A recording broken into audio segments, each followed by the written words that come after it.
bağışladım. Dinledim duvar Taryan kesmede Kepler hoşla boy İngişle bağışladım. Karne tandır Kışla bağışladım.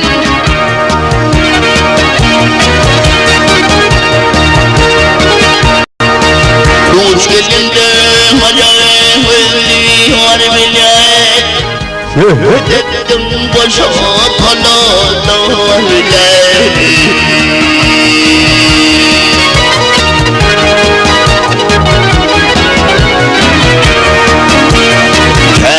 Aşıklar Ali ahitlerle Bağırmaz dilleri Yaşlı bağışladım.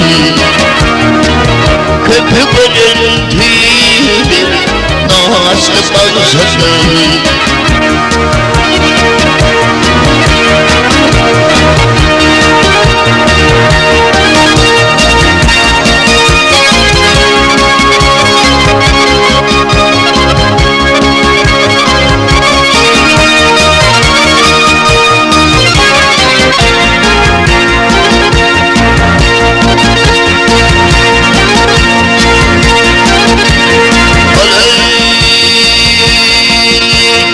Cennetin nabali yürü harami İyotlar taş tutmadı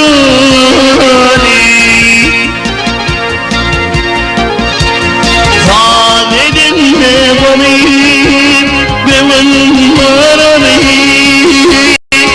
Karayası mayelidir bağışladım.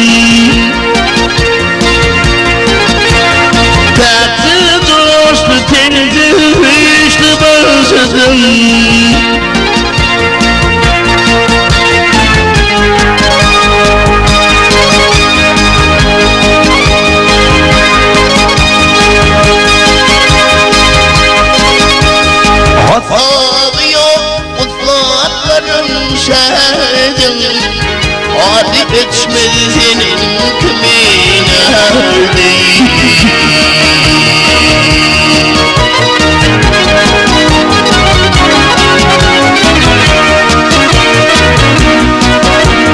İl halkını toymayla çağırayım Göğemden duvar Yaşlı bağışladım. Köpüklerin tüyleri Yaşlı bağışladım.